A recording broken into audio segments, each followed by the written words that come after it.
नमस्कार नमस्कार नमस्कार, मेरा नाम है राजीव कुमार बजाज यानी आरकेबी और मैं हूं इस वक्त एडवोकेट प्रदीप नाम्बियर जी के साथ। प्रदीप जी नमस्कार। नमस्कार सर, नमस्कार।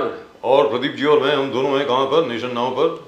नेशन नाउ हमेशा आपके साथ, हमेशा आपके साथ ही रहेगा। जय हिंद, जय महाराष्ट्र, जय भवानी, जय शिवाजी, वंदे मातरम। वंदे मातरम। जय हिंद, जय जय हिंद। हिंद, जय हिंद। और आप सबको अस्सलाम वालेकुम, सत श्री अकाल, good evening, in Chinese, ni hao, in Japanese, konnichiwa, and of course, bonsoir in French. Pradeep ji. Abaryako Jabocho, viewers in East Africa, South Africa, the continent of Africa, wherever they speak Swahili. Oh, very, very fiery session of Parliament today. Bilkul sir. The Prime Minister, Hit back to the charges. leaving, and not pulling his punches at all, hitting at the Congress. और यहाँ तक कि इतना तक कह दिया प्रधानमंत्री नरेंद्र मोदी जी ने कि जब कांग्रेस का सूर्य चमका करता था सारा देश अंधेरे में था। I think that's a bit much. Why is he so angry? I don't know. I think perhaps because of the constant needling from Rahul Gandhi, Priyanka Gandhi, and of course Mallikarjun Kharge Sahab. Continuously. Perhaps the Prime Minister has decided to become more and more and more aggressive. I think that could be one of the reasons, because otherwise I don't really see him making such a statement. Why would he make a statement like that? और दोबारा यही बात कर रहा कि बाबा साहब अम्बेडकर को 2 बार हराया कांग्रेस ने। अरे भाई, बाबा साहब अम्बेडकर को ऑफर दिया गया था कि आप कांग्रेस के सिंबल के तले आप लड़िए, उनका नहीं, मैं अपनी पार्टी में लड़ूंगा। That was it. एंड वो भी कहा कि हराए, जिसने हराया उनको पद्म भूषण भी दे दिया। जी, पद्म भूषण दिया, because he used to be B.R. Ambedkar साहब secretary. Yes yes yes. Ambedkar साहब के सेक्रेटरी हुआ करते थे, और तो उन्हीं को कांग्रेस ने कोऑप्ट कर लिया और अपने साथ ले लिया। और तीसरी बात यह है कि जहाँ तक कि अम्बेडकर साहब का सवाल है, और यहाँ तक कि डॉक्टर श्यामा प्रसाद मुखर्जी का भी सवाल है, प्रदीप जी, ये वही बाबा साहब अम्बेडकर हैं, भारत रत्न बाबा साहब अम्बेडकर और डॉक्टर श्यामा प्रसाद मुखर्जी, जिनको जवाहरलाल नेहरू जी ने, पंडित जी ने अपने पहले कैबिनेट में लिया। भाई, सबको लिया कैबिनेट में। मोदी जी ने बजट सेशन में भी बजट के बारे में कहा, comparison right from Nehru ji, Indira ji, Rajiv ji, Manmohan Singh ji, foreign policies right from Nehru ji to everybody. यानी उस बुक को भी कोट किया, JFK Kennedy's Forgotten, whatever he called. He said Nehru, that particular book depicts what is Nehruji's foreign policy, what motivated his foreign policy. JFK's Forgotten Crisis, where he says Pat Kennedy was the only thing that Modi, Prime Minister Jawaharlal, then Prime Minister Jawaharlal Nehru was interested more than JFK. So, that means he was more interested in Jacqueline Kennedy than in JFK. Not Jacqueline, this is Pat Kennedy. Pat is Jacqueline's sister. Jacqueline's sister. That's right. See, a lovely girl, by the lovely, way. and he was petrified by his. So, and anybody would be interested in her, and who is not interested in Pat Kennedy, especially if she's studying Pat Bouvier. That was her name. Yeah, not Kennedy. He wanted to stay in that particular place where Mrs. Mountbatten was staying. So he why had not? reminiscences. He had that affection. Well, why not? And Modi ji ka कहना है that determined his foreign policies. Do you know something, by the way? This is strictly not just between you and me, and I'm telling everybody now. The Pakistanis blame Lady Edwina Mountbatten for the fact that she was totally in love with Jawaharlal Nehru, as a result of which we were able to get Kashmir. I mean, come on! The man was single, he was a widower, very handsome man, Pandit Jawaharlal Nehru. Who wouldn't fall for him? And Pat Bouvier, well, why wouldn't anybody fall for her? So is the case with Jackie Kennedy. I would fall for her. But it's going too far to say that the foreign policies are determined by these things. I mean, that's dumb. That is absolutely dumb. I think that comes straight from a WhatsApp university. I don't expect my Prime Minister to speak like that. I don't know who wrote that speech. Whoever wrote that speech ought to be hung by his toes. You can't do that. You can't do that. I mean, that's my opinion anyway. Hey, right, we've got a very, very lovely panel of guests over here. We've got Ali Daruwala Sahab of the Bharatiya Janata Party. We've got Sushil Vyas Sahab, looking very dapper. Sushil Vyas Sahab, क्या लग रहे हैं sir? क्या बात है? व्यास साहब, अरे माशाल्लाह माशाल्लाह, क्या लग रहे हैं सर? हाय हाय हाय, जबरदस्त। कहाँ हैं सर अभी आप? जोधपुर में हैं। चलिए, एंड नासिर साहब, आवर डियर फ्रेंड नासिर साहब, after such a long time. मुझे लगता है साहब दिल्ली के चुनाव में बड़े बहुत बिजी होंगे, शायद इसलिए। नासिर हुसैन साहब ने अपने बुश शर्ट में पहने, यूजुअली राहुल जी जैसे वो अपने आर्म्स को दिखा देते, थोड़ा he was influenced more by Rahul Gandhi. Right, I go to you straight away, Nasir Saab. Dada Saheb, what did you think of the prime minister speech today? प्रधानमंत्री जी की स्पीच में यार मैं तो हक्का बक्का रह गया हूं साहब। मैं तो वेरी वेरी फ्रैंकली स्पीकिंग, मैंने आज तक किसी प्रधानमंत्री को ऐसे बोलते हुए नहीं देखा भाई साहब। हो सकता है कि I am very old fashion, हो सकता है that I am very very old, हो सकता है that I am so tired now that I should be retired, very frankly, लेकिन बार बार वही चीज रिपीट करना, पंडित जी के बारे में, लेडी एडविना माउंटबैटन के बारे में, पैट बुविए के बारे में जो जैकलीन कैनेडी की बहन थी, PAT Kennedy, I mean come on sir, क्या है ये व्हाट इज दिस? अब आप बताएं नासिर साहब, दिस इज कम ऑन, बोलिए बोलिए। नमस्कार बैठे तमाम साथियों को। प्रधानमंत्री की स्टाइल है कि 2 घंटा 3 घंटा पता नहीं कितने घंटा बोलते हैं, शायद उन्हें भी मालूम नहीं, और बोलते हैं तो बोलते ही रह जाते हैं, क्या बोलते हैं उन्हें भी नहीं मालूम। बाबा साहब अम्बेडकर के लिए कभी बोलते हैं कि कांग्रेस ने उन्हें हरा दिया। बेशक कांग्रेस ने नहीं, हिंदुस्तान की आवाम ने उस इलेक्शन में हराया, क्योंकि डेमोक्रेसी इस्लाम से संवैधानिक तरीके से अगर कोई चुनाव हो रहा, उसमें पार्टिसिपेंट करना संवैधानिक हक है, वो कोई भी राजनीतिक दल हो।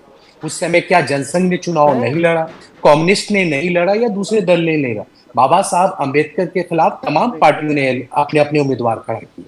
कई लोगों के उम्मीदवार थे, वहां पे वो चुनाव राजनीति तौर पे होता है, चुनाव में हार जीत होती। इसका मतलब नहीं कि बाबा साहब अम्बेडकर का कोई वजन कम हो गया या उनकी वैल्यू कम हो गई या उनकी, ये नहीं। बाबा साहब अम्बेडकर कब बने, ये तो भारतीय जनता पार्टी को बताना चाहिए। क्या 1789 से पहले बाबा साहब अम्बेडकर की वो दर्जा कोई किसी पार्टी ने दी थी? 1789 के 1989? 89 1989 ना, 1789 यार, 89 हाँ, मैं वही बोल रहा हूँ। मैंने कहा 1789 फ्रेंच रेवोल्यूशन। अच्छा जी, काशीराम की जब आंदोलन पीक पे आई, हिंदुस्तान में बेहतरीन आंदोलन की, तब एक निखर के एक नया रतन दुनिया ने देखा। बाबा साहब अम्बेडकर को किसी ने पहचाना तो कांग्रेस पार्टी ने पहचाना, तभी तो उन्हें कानून मंत्री बनाया, संवैधानिक संस्थाओं में लाए, संविधान लिखा, संविधान के निर्माता बनाए, उनके रतन को पहचाना। पर हिंदुस्तान में काशीराम जी का एक योगदान तो है, जो उनको हीरो बनाया, सबके सामने लाए। उससे पहले भारतीय जनता पार्टी के लिए, आरएसएस के लिए हमारे बाबा साहब अम्बेडकर ने क्या कहा? ये भी कभी सोचा है? उन्हें क्यों कहते थे ये सांप्रदायिक ताकतें हैं, ये देश के फांसीवादी ताकतें हैं, ये देश को मनीवादी से चलाना चाहते हैं, ये मनीलिसीवादी से चलाना चाहते हैं, ये हिटलरों से चलाना चाहते हैं, इस देश के संविधान को नहीं मानते, इनका मकसद सिर्फ हिंदू राष्ट्र बनाना होगा। ये किसने कहा था? ये नासिर हुसैन के अल्फाज नहीं है, बाबा साहब अम्बेडकर के अल्फाज हैं। इन्होंने ऐसे अल्फाजों से इनको नवाजा।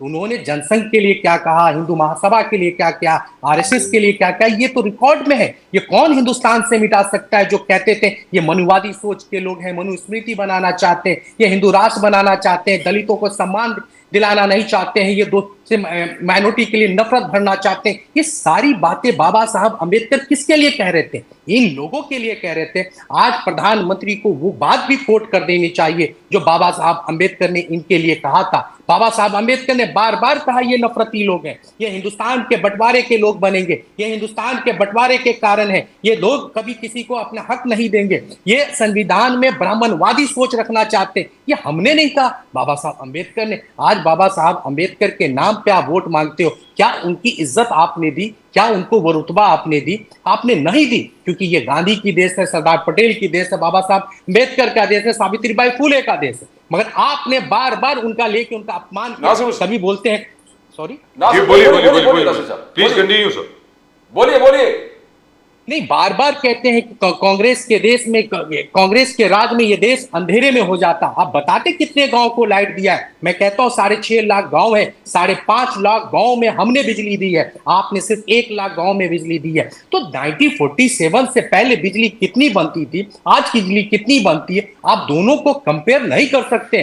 देश आजाद हुआ तो तिनके तिनके चुन के ये देश को बनाया गया, पर आप उस देश को नहीं मानेंगे, क्योंकि आपको पता नहीं है ये देश कितने कठिनाइयों से बना है, ये देश कितने मुश्किलात से गुजरा है, कितने कॉमनल दंगों से गुजरा है, कितने हालात से गुजरने के बाद ये देश बना। पर आप बोलते बार बार कांग्रेस को गालियां देने से आपकी नाकामी नहीं छुप जाती। आप बताइए, आपने 2 करोड़ लोगों को रोजगार दिया या नहीं दिया? आप बताइए, लोगों के लिए किसानों के लिए आपने उसकी डबल आय किया या नहीं किया, लोगों के लिए क्या काम, आप अपने काम पे बात करते तो हमें जवाब देने, आप हमारी बुराइयां गिना रहे हैं, आप अपनी अच्छाइयां गिनाइए, लोगों के लिए क्या कर रहे हैं वो गिनाइए। नासिर साहब, चंद नासिर अकाउंटेंट साहब, एक भी उन्होंने, मोदी साहब ने यह भी कहा कि हमने लाइसेंस राज, लाइसेंस परमिट राज, पहले घर बनाने के लिए सीमेंट का लाइसेंस लेना पड़ता था, शुगर के लिए लाइसेंस, शक्कर के लिए लाइसेंस, जो स्कूटर है उसके लिए लाइसेंस, आप कहेंगे कि टेलीफोन कनेक्शन के लिए लाइसेंस, गैस सिलेंडर के लिए लाइसेंस, बोले इस हर चीज के लिए लाइसेंस इस प्रकार से था, बोले कि हमने इसको खत्म कर दिया। जो 6-6 महीने 10-10 साल कंप्यूटर घर में कंप्यूटर इंपोर्ट करना है तो उसके लिए आपको परमिशन लेना पड़ता था। ये सब खत्म हो चुका है। ये विकसित भारत के जो संकल्प लेके मोदी जी चल रहे हैं उनका मैं ये एक सवाल को ही नहीं समझ पाया, मुझे माफ करिएगा, कि वो कौन से लाइसेंस राज की बात कर रहे हैं। किसी भी काम करने के लिए गवर्नमेंट की परमिशन लेना ही पड़ता है। इवन आपके घर में कनेक्शन लेना है तो भी गवर्नमेंट की परमिशन आज भी चाहिए, ऐसा नहीं है। हाँ, उस काम को सरल कर सकते हैं। आप बोलिएगा कि कोई भी आके कोई भी काम करता हो, गवर्नमेंट की परमिशन ही नहीं चाहिए, तो फिर जीएसटी कहां से ला रहे हो, आप टैक्सेस कैसे वसूल रहे हो, लोगों को कैसे आइडेंटिफाई कर रहे हो, कैसे के आप जोड़ोगे कि इनको क्या फैसिलिटी। आप कहते हो एमएसईबी को हमें आगे बढ़ाना है, जब तक एमएसईबी का आपके पास रिकॉर्ड नहीं होगा तो आप उन्हें बढ़ाओगे कैसे। ये कहने और बोलने में अच्छा लगता है, बस सच्चाई में ये नहीं हो सकता है। हर चीज के लिए गवर्नमेंट की परमिशन आज भी चाहिए सर। लेकिन नासिर साहब, यहाँ पर सबसे बड़ी बात यह आती है, मैं जाता हूँ अली दारूवाला साहब के पास, लेकिन नासिर साहब एक चीज़ बताना आप भूल गए, जब रेडियो के लिए लाइसेंस चाहिए होता था, आपको एक कुत्ता रखना है अपने घर में उसके लिए भी लाइसेंस चाहिए होता था, बाकी सब चीज़ों के भी लाइसेंस चाहिए होता था। These were all carry overs from British times.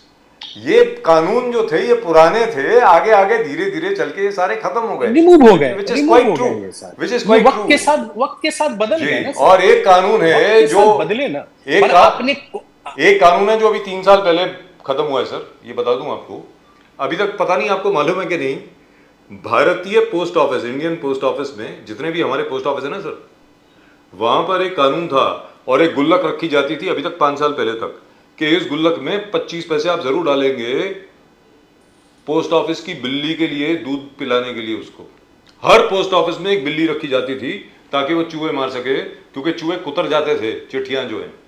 This is a rule which has just been removed 5 years ago. So I think it is unfair, very frankly. Daruwala sahab, can you hear me, sir? Exactly. Yeah, I am. Daruwala sahab, it is unfair on the part of the Prime Minister to mention all this. Now, I'll be very frank with you, as Nasir Saab said, you know I admire Modi ji. Let's be very clear. But as Nasir Saab said, sir, आप अपनी उपलब्धियों के बारे में बात करें ना, आप बताएं आपने क्या किया है। आपने 2 करोड़ नौकरियां दी या नहीं दी? आज की तारीख में जो डॉलर है सर, माशाल्लाह जबरदस्त। Today as of right now, अभी what is the time right now? 7:17 PM। Daruwala साहब, आज डॉलर की कीमत मालूम है क्या है? 87 रुपए 64 पैसे, 87 rupees 64 पैसा sir. We got hit a century. आप अपनी उपलब्धियां बताएं ना, क्या पंडित नेहरू की बात कर रहे हैं, ये बात कर रहे हैं। अगर पंडित नेहरू की बात कर रहे हैं because you represent the BJP and you are also from the RSS, I ask you this. There is a lovely book now not in print by Dr. Shyama Prasad Mukherjee. It is called Leaves from a Diary. उसमें आप ये नासिर साहब आप पढ़ लीजिए, अगर आपको मिले तो आपके लिए बहुत बहुत उपलब्ध होगी, बहुत यूजफुल होगी। लीव्स फ्रॉम अ डायरी, एक डायरी से पन्ने, leaves from a diary, Shyama Prasad Mukherjee साहब की किताब है, जिसमें मुझे नहीं लगता कि किसी ने आज तक भारत रत्न बाबा साहब अम्बेडकर की इतनी बुराई करी होगी जैसे कि उस किताब में है सर। आप दारूवाला साहब आप बोले प्लीज। 87 rupees 64 पैसा sir through the dollar today. If you are an exporter you would be very happy. जी बोलिए sir. Exactly. Rajiv sir, Pradeep sir, and to the panelists, good evening to all of you all. I've been listening to Nasir sir and the retro he starts with ये नौकरियां कब मिलेंगी, ये ऊंचाई जो महंगाई का दर कब जाएगा। मीन्स मेरे को एक समझ में नहीं आता, ये क्या कांग्रेस के टाइम में क्या दाल फुकट बकती थी? क्या इनके टाइम में सब खुशहाली थी? ये सब आज जो अग्रेशन देख रहे हैं, आप जो प्राइम मिनिस्टर जो हमारे लोकसभा में ये जो भाषण बार बार दे रहे और इसको बार बार लोगों के सामने ये ला रहे हैं to show the difference. Sir, after independence जो कांग्रेस का राज था उसके अंदर जो the capitalist was that handful of people, all the agencies, all the liquor licenses, all the petrol pumps, all the banks were with a handful of people. And they controlled the country as though it was their father's property. Sir, ये सब चीज हम लोग ने देखा है because we come from a family where we were in business like 150 years back. वो दौर से हम गुजरे हैं। उसके अंदर बेशक अच्छे लोग भी थे। महाराष्ट्र के अंदर जैसे वी.एन. गाडगिल थे, लोकमान्य तिलक थे, हमारे आदरणीय सर बर्वे थे। सर, ये लोग के साथ भी हमने काम किया, मगर इनकी कुछ भी कांग्रेस हाई कमांड के सामने चलती नहीं थी। बेशक Rajiv Gandhi was an exception. I am an admirer of Rajiv Gandhi. Besides party lines, he was a gentleman. But what happened? For a telephone connection, you had to wait 5 years. To get a 5 call, years, you had to have 8.5 dollars years. in your hand. What are you talking about? 8.5 years. Exactly, sir. I am 5 telling years. you, Congress अगर चाहता तो इसको liberalise कर सकता था। बेशक तरक्की हुई। नासिर खान साहब, एकदम गलत कहने के लिए मैं गलत नहीं कहूंगा, आप मेरी बात ध्यान से सुनिए। कांग्रेस ने इसको डिले किया, हर एक चीज को डिले किया। जो गति काम में राजीव गांधी जी ने लाई नेहरू के वक्त में और इंदिरा गांधी जी के वक्त में, जो इसको स्लो डाउन किया था, it was only and only to benefit a certain sect of people. No problem. What happened? We have passed through it. But now, in last 10 years, you will see the difference. Like a mobile connection is just on a finger thumb. You can. Why has it happened now? It is the liberal policy of BJP. और ये लोग उठे छुटे जो संघ को ये लोग जो गाली देते हैं, सर, मैं आपको कहता हूँ संघ की जो विचारधारा, इतनी ऑनेस्ट विचारधारा, उनका केवल और केवल एक ही मकसद है, ये देश का विकास, यहाँ के नागरिकों का सुरक्षा और एक समाज के अंदर एक समन्वय। Sir, you're speaking in a flow. I don't want to interrupt you. I don't want to interrupt you, but I must ask you this. But you did. I did. I'm so sorry. Sir, I have been from the Sangh myself. I'm asking you, Ali Daruwalla साहब, आप संघ को follow कर रहे हैं? आप, मैं आपसे पूछ रहा हूं। बिल्कुल। नानाजी देशमुख साहब ने क्या कहा? हर खेत में पानी, हर हाथ को काम। आपने हर खेत में पानी दिया, हर हाथ को काम दिया। किसानों को आपने उनकी कमाई के पैसे दिए? सर, कहां दिए? आप तो नानाजी देशमुख को भूल गए, आप तो आरएसएस को भूल गए। संघ का जो मेन मैसेज था, आप तो उसको भी भूल गए सर। अब आप बोलें दारूवाला साहब, प्लीज गो अहेड। सर, मैं बिल्कुल मानता हूं, प्रयास यहाँ पर दिन ब दिन गति से यहाँ पर राजीव सर प्रयास चालू है। यहाँ पर जो गति है, जो एक्सपेक्टेशन है सर, 60-65 साल की गंदगी ये आप 5-10 साल में नहीं निकाल सकते। आप सब्र करिए sir. 100%। Listen to me. Let me finish, sir. Rajiv sir, if you have made up your mind and you are going to please go ahead, sir. like being a Congress spokesperson, that is unfair. Had Nasir bhai told me, I would have understood. मैं कह रहा हूँ ये 60-70 साल की जो ये गंदगी है, ये 5-10 सालों में नहीं निकलेंगी। माननीय भागवत जी, दत्ता जी, इंद्रेश जी, संजय जोशी जी, ये लोग की जो प्रयास है, अब संघ एक्टिवेट है, भारतीय जनता पार्टी को सही दिशा देने का काम यहाँ पे संघ के माध्यम से हो रहा है। यहाँ पर जो रेजोल्यूशन पास हुआ, हर एक मिनिस्टर के ऑफिस में संघ के एक प्रचारक में से एक वहां पे नियुक्ति हो जाएंगी जो समन्वय का काम देखेगा। Sir, we are in term 3, we are going to perform. यहाँ पे जो नौकरी का देख रहे, नौकरी मांगने वाले से नौकरी देने वाले लोग ज्यादा है। यहाँ पर हाईवेज, रोड्स, इंफ्रास्ट्रक्चर, मेट्रोज, हर सिटी में जाइए राजीव सर, हर सिटी में जाइए, वहां पर आप रोड का काम देखेंगे। इरिगेशन प्रोजेक्ट्स जो महाराष्ट्र में हो रहा है, I think no CM ever before Fadnavis has done interconnecting of rivers. Marathwada में हर क्षेत्र में पानी, विदर्भ में हर क्षेत्र में पानी। It is one of the biggest processes of connecting rivers and getting water to farmers. I will come back to Rahul Gandhi जो एक्यूजेशन है आप पर। उन्होंने कहा 70 लाख का आज तक ना इलेक्शन कमीशन ने जवाब दिया ना बीजेपी ने जवाब दिया। महाराष्ट्र में कैसे बढ़ा? उन्होंने कहा कि ओबीसी का जिस प्रकार से डिमिनिशिंग पावर, बोले आपके पास ओबीसी एमपीज है, उनको कोई पावर नहीं। राहुल गांधी जी का आरोप है। और चीफ इलेक्शन कमीशन का सिलेक्शन में उन्होंने कहा why the chief justice of India is not there. आपने फिर वो डोमिनेंट पोजीशन अपनाया ताकि आप अपने आप को सेलेक्ट करें। और जब तक राहुल गांधी का कहना है जब तक दलित, आदिवासी, पिछड़े को हर वर्ग में, हर सेगमेंट में, इंक्लूडिंग कॉर्पोरेट्स एवरीवेयर, जब तक वो नहीं देखेंगे उनका संघर्ष जारी रहेगा। How do you take on that Daruwala साहब? सर, राजीव गांधी जी के facts and figures, Rahul Gandhi sir, Rajiv ji चले गए सर, हमें छोड़ राहुल के। Gandhi, correct, sorry Rajiv sir ही सामने बैठे सर। Yes, yes. और वो भी गांधी जी से बात कर रहे हैं आजकल। Thank you. Yeah, but over here, Rahul Gandhi ji's facts and figures and what he's coming up with is total false acquisition. Congress एक फंडा फॉलो कर रही है, वो एक झूठ बोलो और झूठ बोल के बाजू हट जाओ, और हम लोग ये ट्रैप में बार बार गिरते हैं। और ये झूठ को साबित करने पे हमारे काम को फोकस छोड़ के इनकी झूठी की सफाई देने में हम लग जाते हैं। सर, आई तो don't take any more question that Rahul Gandhi says. Sir, okay, fine, but I asked you a question. Darwal sahab, why don't you answer that question? Exactly. But I asked you a question, you're not answering it. Darwal sahab, I know you very well. You are a perfect gentleman. शेतकरी के sir, मैं उसकी बात ही नहीं कर रहा और हूँ। उनकी कमाई हम खा गए। सर, मैं कोई और सवाल पूछ रहा हूँ सर। मैंने आपसे एक और सवाल पूछा। मैंने आपसे ये सवाल पूछा था सर, जो प्रयास के बारे में हमसे पूछा। अरे sir, please, I admire Modi ji, sir. I admire the manner in which he has come up from where he has come up. Gujarat के सीएम बने, फिर देश के प्रधानमंत्री बने, तीसरी बार प्रधानमंत्री बने। Sir, you have to admire him, irrespective of whichever part of the political spectrum you're in. Why does the Prime Minister have to quote from a book written by that Dan Riddell of the CIA, all about the Kennedy era and the crisis in China, where Kennedy had to come over to India, and Pat Kennedy, his 27-year-old sister, and Modi ji and Nehru ji was very interested. Pat Kennedy was very nice looking.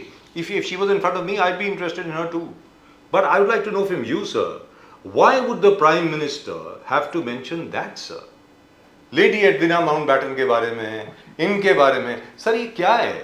प्रधानमंत्री जी ने आप इतने अच्छे काम किए हैं, बढ़िया काम किए हैं, उनके बारे में बताइए क्या है? Correct. आपने डिफेंस बजट इतना बढ़ाया है, आपने रोड्स बनाई हैं, पता नहीं क्या, जो भी आपको बोलना है वो बोलिए। ये क्या है? Can I give my reply? Please go ahead, sir. Okay. As a person, not to counter or to call my Prime Minister that what he said is wrong. As an individual, what I believe in, personal attacks are personal attacks, should not be done. Whatever is happening over here with their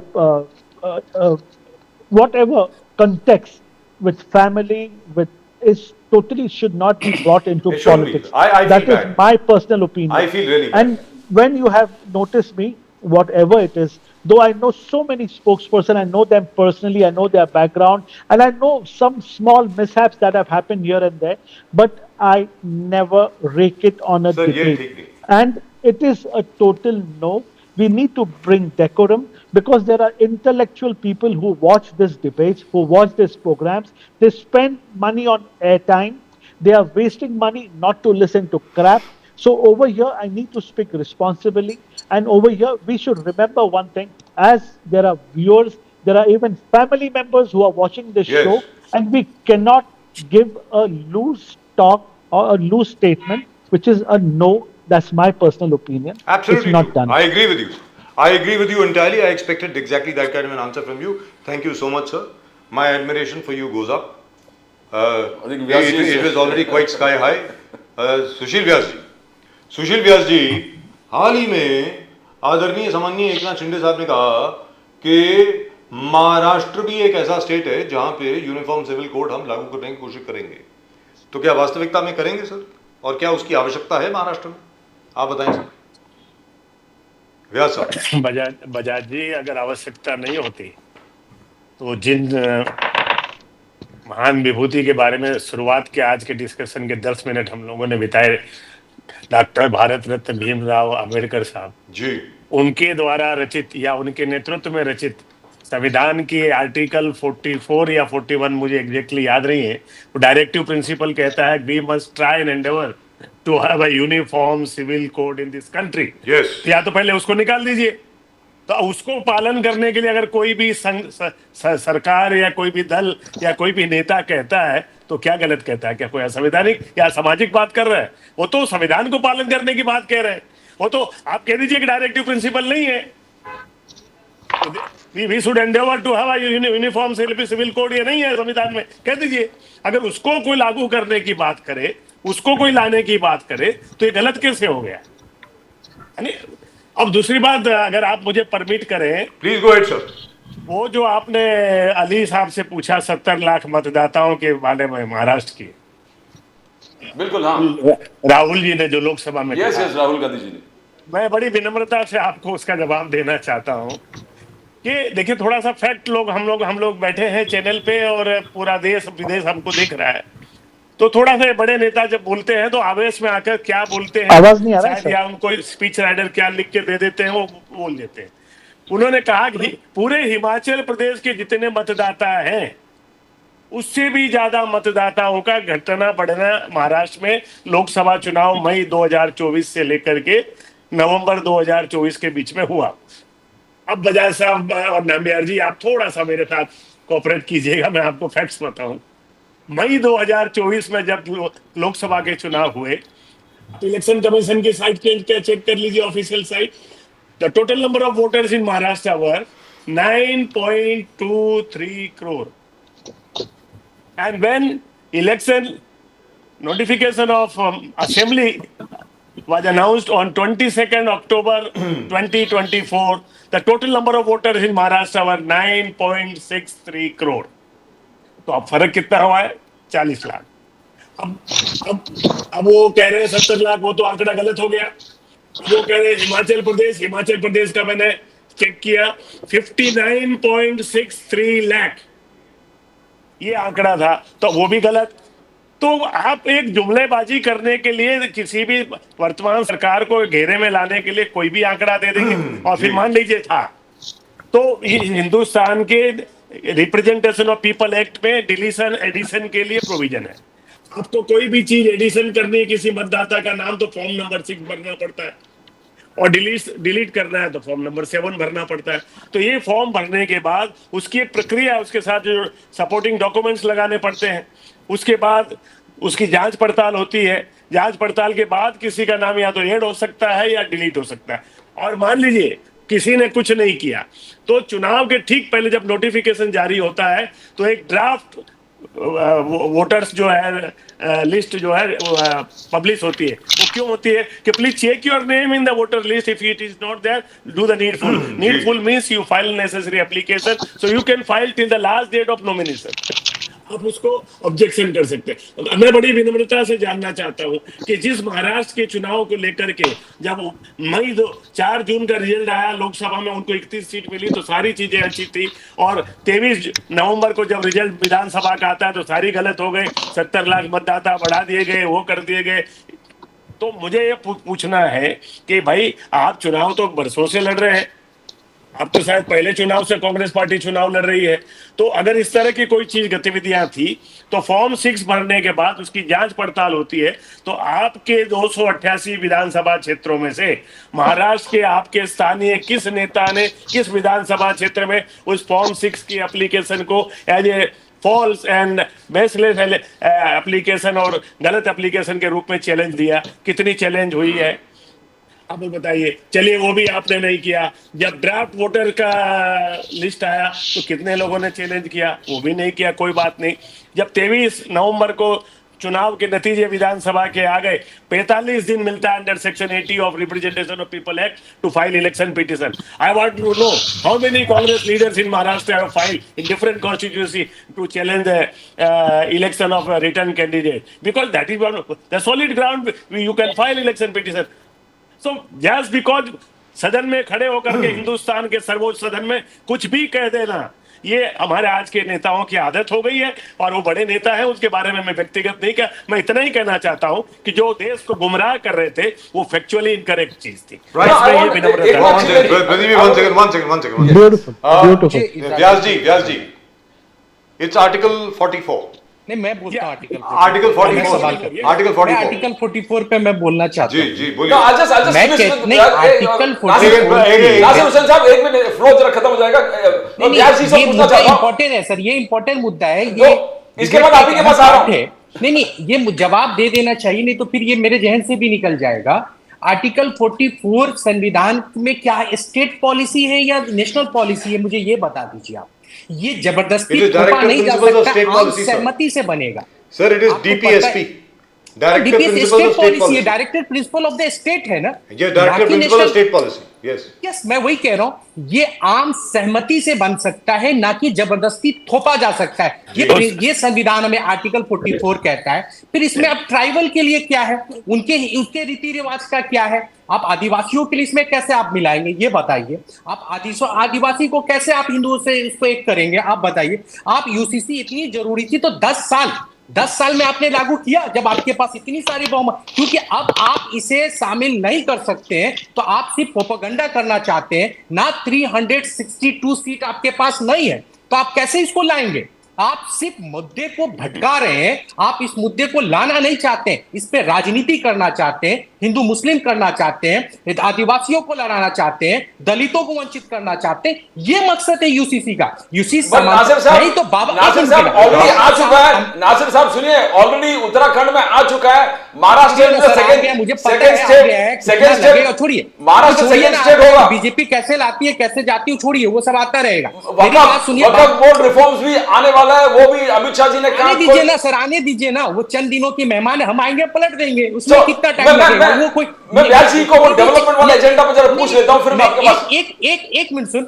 इन्होंने Hindu civil uniform जब बाबा साहब अंबेडकर ला रहे थे, तो बाबा साहब अंबेडकर का पुतला क्यों जलाया था? ये सवाल पूछिए ना, है हिम्मत इसका जवाब देने का? क्यों बाबा साहब अंबेडकर को देश का गद्दार कह रहे थे? है किसी को जवाब देने नहीं का? जलाया था। जब तमाम लोग बाबा नासिर साहब, आप भूल रहे हैं, सिर्फ पुतला ही नहीं जलाया था, उनकी अर्थी उठाई गई थी, निकाली थी, अर्थी यात्रा निकाली थी। मैं बता रहा हूं ना, अर्थी यात्रा निकाली। बाबा साहब अंबेडकर को कहा कि ये 150 साल का हमसे बदला ले रहा है। बाबा साहब अंबेडकर के खिलाफ लोग थे। आज बाबा साहब अंबेडकर के लिए इनके सामान्य है ना। बीजेपी के प्रवक्ता ने बोला कि बाबा साहब अंबेडकर ने आरएसएस के लिए क्या कहा। एक बार अंबेडकर साहब के लिए नहीं बोल पाए कि आरएसएस को बाबा साहब अंबेडकर ने कौन से अल्फाजों से नवाजा। ये कहते हैं 150 साल से उनके साथ काम कर। लोकमान्य तिलक के साथ कौन सा काम आपने किया, जरा बताइए इतिहास। अब इन्होंने कहा 150 साल पहले हमने ये काम किया। कांग्रेस 150 साल पहले थी क्या? हम सत्ता में 47 के बाद आते हैं,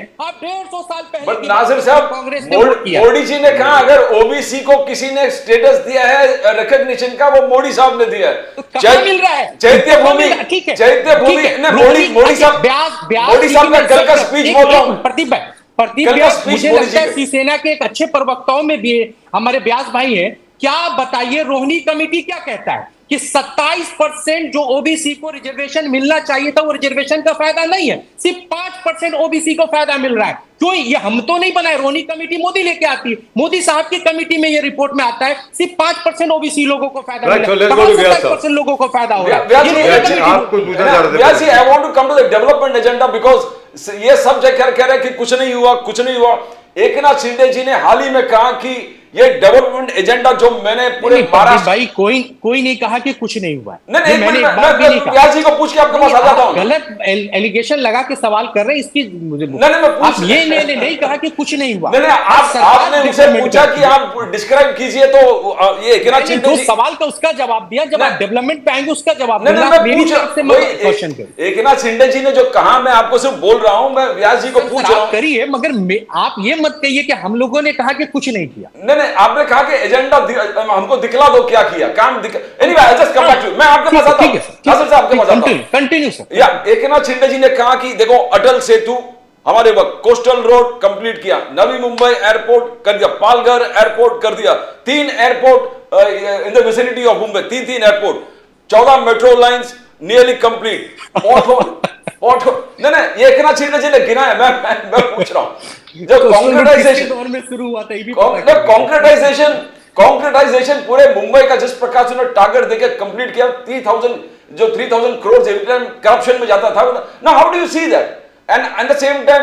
गिनाओ, क्या गिनाएंगे आप एक व्यास जी? मेयर जी, आप मुझसे कुछ पूछ रहे हैं? हाँ, आप ही से पूछ रहा हूं, आप ही से सर। अच्छा, अच्छा, हमारे विकास की गंगा तो जो वही है, वो महाराष्ट्र की 9 करोड़ 63 लाख जनता ने नवंबर में दिखा दिया है कि हमने क्या किया है ना?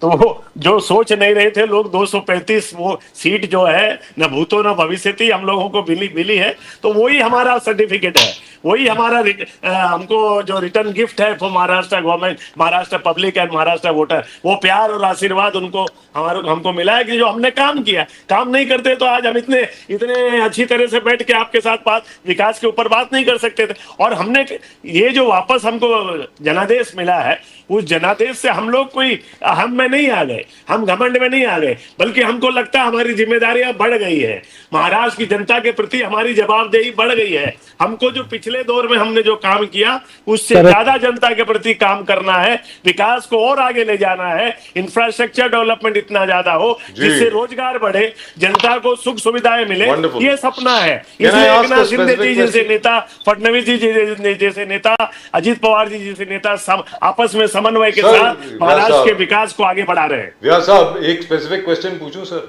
अगर आपको इतराज ना हो? बिल्कुल बिल्कुल बिल्कुल। सर क्या है, अरे भाई मुझे दिखा क्यों नहीं रहे यार? हेलो, अरे मैं भी इस चैनल में हूँ यार, चलो कभी कभी दिखा दिया करो, मेरी भी शक्ल दिखा दिया करो यार। मैं मानता हूँ व्यास साहब बड़े हैंडसम लग रहे हैं, और नासिर साहब तो दिलीप कुमार लगते ही वाला, अली गारू वाला साहब of course looks like my favourite Hollywood actor. Hollywood, he just out of the Hollywood. Paul Mooney.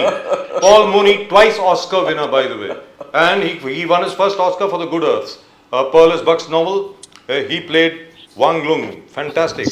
By the way, you should watch that movie if you haven't watched it so far. Sir आपसे एक specific question मैं पूछ रहा हूँ sir, उसके बाद मैं चाहूँगा दारूवाला साहब उस पर जवाब दें, और बिना पॉलिटिक्स किए नासिर साहब भी उस पर जवाब दें। सर, मुंबई शहर एक बंदरगाह है, it's a port. Why aren't we concerned with the ports of Mumbai, sir? हमारे यहाँ पे जो ports हैं, they're in a terrible condition. I'm not joking. आप रिपोर्ट पढ़िए सर, जो लेटेस्ट रिपोर्ट आई है पोर्ट्स की, पोर्ट अथॉरिटी ऑफ इंडिया की आई है। सर हमारा जो JNPT पोर्ट है, very shortly it will close down. उसकी ड्रेजिंग नहीं हो रही है, ये अंदर बाहर जाने को शिप्स को बहुत बहुत तंगी हो रही है। जो नॉर्मल हमारा जो बांसगांव पोर्ट था, उसकी भी ऐसी की तैसी हो रही है। वो सब छोड़ करके हम लोग क्या कर रहे हैं, उधर जा रहे हैं, क्या वाधवान जाएंगे? वाधवान जाएंगे सर, वहां पर पोर्ट बनाएंगे, पोर्ट और एयरपोर्ट भी साथ में। सर क्या मुंबई शहर को भूल गए हम लोग? मैं आपसे जानना चाहता हूं, why can't we develop Mumbai first? Sir हमारे जो पोर्ट्स हैं उनको तो डेवलप कीजिए। सर मुंबई में एक और भी चीज है, ये मैं चाहूंगा व्यास साहब आप इसका जवाब दें और ऑनेस्टली दें। सर मुंबई शहर के सबसे पुराने रहीवासी हमारे मछुआरे हैं। सर आज की तारीख में Pradeep bhai and I did a program, couple of programs on all the fisher folk of Mumbai. आपको मालूम है सर, एक जमाना था, अभी बड़ी पुरानी बात नहीं कर रहा, 20 के 25 साल पहले, वहीं पर वर्सोवा में, वर्सोवा डॉक्स के आगे जाकर के, कोई 500 मीटर आगे जाकर के बहुत ब्यूटीफुल मछली मिल जाती थी। You used to get the best fish in the world. आज की तारीख में सर 50 के 100 किलोमीटर आगे जाना पड़ता है, एक मछली नहीं दिखती। We have turned it into a desert, the place is so polluted. तो व्यास साहब क्या मुंबई शहर से कोई दुश्मनी है? आप जरा बताएं सर प्लीज। मुंबई शहर महाराष्ट्र का राजधानी का शहर है, और मुंबई शहर पूरे देश की आर्थिक राजधानी है, तो इससे दुश्मनी तो किसी राजनीतिक की तो कोई हो ही नहीं सकती, चाहे वो किसी दल का हो। अब सवाल आप जो प्रश्न उठा रहे हैं वो चिंतनीय प्रश्न है, इसमें कोई सवाल नहीं। और सरकारों को, चाहे हमारी सरकार हो चाहे पूर्ववर्ती कोई भी दल की सरकार हो, उनको इस पे चिंता करनी चाहिए और उस पे उन गंभीर मुद्दों पर अपने बात को रखना चाहिए। और मछुआरों का जहां तक संबंधित है, मुझे इस विषय में ज्यादा, चूंकि आप जानते हैं मैं तो प्योरली वेजिटेरियन व्यक्ति हूँ, तो ये ज्यादा उस पर नॉलेज नहीं है कि कहाँ मिलती है, कैसे मिलती है, लेकिन मैं उस पर पता लगाऊंगा। आज आपने ये बात हमारे सामने रखी है, ये गंभीर मुद्दा है, और मैं जानता हूँ। Sir we will send you the documentary we did. हम लोगों ने जो डॉक्यूमेंट्री मछुआरों से थी, ये मैं मानता हूँ। सर हम लोगों ने जो डॉक्यूमेंट्री बनाई थी, मैं भेजता हूँ आपको, आप जरा उसको देखिए प्लीज।